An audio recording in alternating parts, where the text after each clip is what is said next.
changes with this year's iPhones is that now the smaller model has optical image stabilization, thank goodness. So video should be smoother and pictures should be less blurry. And there's also a higher aperture of 1.8 for shallow depth of field and hopefully brighter low light pictures. And of course, on the Plus model, we have a second telephoto lens for getting closer to subjects. So without further ado, let's jump right into it. So first up, we have a picture that pretty much represents what to expect from each phone. The iPhone 7's camera always creates a very natural representation, but this year it seems even better because it's able to handle situations with high dynamic range very well. And the Galaxy S7 is also really great at handling high dynamic range situations like the sky, but it's always a little less natural and I guess more eye-catching with its punched up colors and cranked up contrast. And even though it looks beautiful, it's just not very realistic, and you do lose a lot of details in the darker areas with this crazy amount of contrast. It's really going to come down to preference, and I like the iPhone 7's less contrasty image here. Now here you'll see that the Galaxy S7's lens is a bit more wide angled, so you're going to be able to get more into shot. So if you see the top of that structure here, the iPhone has it very out of frame. Now one big difference, and this is always really important to me, is how well the iPhone 7 captures the blue of the sky. You have much more information in the clouds, whereas with the Galaxy S7, it shows the clouds as just being pure white. I mean, there's really no amount of editing that can fix that. And I do like the vibrant colors more in the Galaxy S7, and that bump up in contrast does look good here. In this situation, it comes down to great dynamic range versus great colors and contrast. So I'll give both a tie. Really, all flagship phones these days will do very well in outdoors. And this is a shot that last year's iPhone 6s would lose easily due to the fact that the depth of field would be very lacking.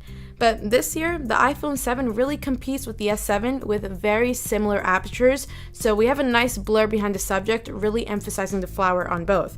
I mean, both look great, although the iPhone is a little warmer, which I do like, but if we zoom in, you'll notice that the Galaxy S7 is a little sharper. You can make out the little hairs on the leaves better with the S7, so I'd give a slight win to the S7. Now here, right off the bat, you'll see a big difference in color. The iPhone 7 is very bland compared to the Galaxy S7, with the S7's colors being so vibrant and beautiful. And that extra contrast here looks really nice, almost making the iPhones appear a little hazy. I mean, both handle the background sky very well, but I would definitely give the crown to the S7 here with its beautiful colors. With this picture, once again, you'll see that that wider angle lens on the S7 gets more things into the shot, and it also has punched up contrast and colors, but on top of this, there's also a little difference in color temperature. The iPhone 7 leans a little more towards a yellowish tint compared to the S7, which I'm not that big of a fan of, and also if you take a look at the top of this building, it's clearly blue on the Galaxy S7, where on the iPhone, it's a very bland dark blue. And sure, that could mean that's a little more realistic, and some people may say that's what makes a picture considered to be good, but in terms of the most visually pleasing photo, I like the S7 a bit more. Okay, so here's our last outdoor picture. And by now, I'm sure we're all aware of the main differences. We got more saturated colors with the S7 and more contrast as well, which makes the photo look really nice in some areas, but sometimes not so much, like if we zoom in on my hair kind of just blends together to create a black blob on the S7, where on the iPhone, you can kind of make out the different strands and layers. And while we're zoomed in here, you can see that the iPhone 7 is a little more grainy, while the S7 appears to have some post-processing smoothing going on. Okay, now let's zoom out, and let's take a look at the telephoto lens on the iPhone 7 Plus. So in a situation like this, that second lens really comes in handy. It's optically zoomed in, not digitally, so it's very clear. Now let's see what happens if we try to digitally zoom in with the S7. Yeah, it's just not the same effect. Now let's get into some low light shots. And like I said, most flagship phones will take great pictures in outdoors, but it's low light where we start to see some real big differences. And that being said, I'm really impressed with how well the iPhone 7 does here. Last year's 6s Plus would have lost this comparison by miles, and you'll really see this when you check out my iPhone 7 versus iPhone 6s comparison coming in the next few days. But for now, the sky looks great on both here. Both images are bright, but if you look at the wood flooring on the boardwalk, you'll see that the S7 is slightly brighter. The S7 does have trouble though at exposing the bright signs, clipping in the highlights, where the iPhone 7 captures all the detail. And the S7 has a bit more post-processing sharpening going on, but not by much, and both phones are very colorful here. I mean, it's going to come down to preference for this one, but I really love how the iPhone 7 handles dynamic range here. Here's a picture Dan took of me, and there's a pretty big difference here. The S7 is much warmer, while the iPhone 7 seems to try to be correcting those harsh yellow lights. If we zoom in though, you'll see that the iPhone 7 has a lot more noise compared to the S7, and it seems very soft, so I'd say the S7 wins here. Here, the iPhone 7 appears brighter, but not without a slight haze, as if you turn the brightness slider up in an editing program. It creates a less colorful image, and it's one situation where some extra contrast would really help. The Galaxy S7 is bright but remains colorful with enough contrast, and it handles the bright areas of the image better, making it the winner here. Okay, let's get into more extreme low light. And there's a pretty clear winner here. No pun intended. The S7 is much more clear, with the iPhone 7 showing lots of gain.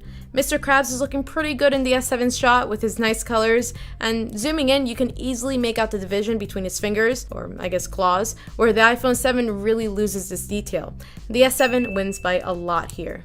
Okay, but what about the selfies? The iPhone 7's front-facing camera has much improved, going from a 5-megapixel sensor to a 7-megapixel one. So you'll see we get a lot more detail over the Galaxy S7 since it's only 5 megapixels. Now, the Galaxy S7 does have an extremely wide-angle lens, giving its shot a much different look, and that's really great for group pictures or showing the background to give some context as to where you are, and I really do love that. But the iPhone's great picture quality compensates for its cropped-in shot. The sky really comes through with the iPhone. And even though the S7's skin smoothing helps remove imperfections, the iPhone 7 captures so much detail. So it depends on what you're looking for. But overall, the iPhone wins when it comes to image quality, while the S7 wins when it comes to actually getting everything in the shot. Now, when it comes to low light selfies, even though the S7 is much more wide angled, its quality takes a nosedive. And even though I really love that wide angle lens, it's just way too soft of an image for me to want to post anywhere, so I go with the iPhone 7 when it comes to low light selfies. Both phones record 4K video and they do a great job, but there's a couple of things to look for here though. So first, let's take a look at how well the optical image stabilization does on both. The iPhone 7 Plus is much smoother, which is very important for taking video. And the S7 is not too bad, but it's definitely a little more shaky. Now, in terms of quality, the S7 has very vibrant colors and a lot of contrast, while the iPhone's, once again, is more realistic, and I actually really love that here. It almost has a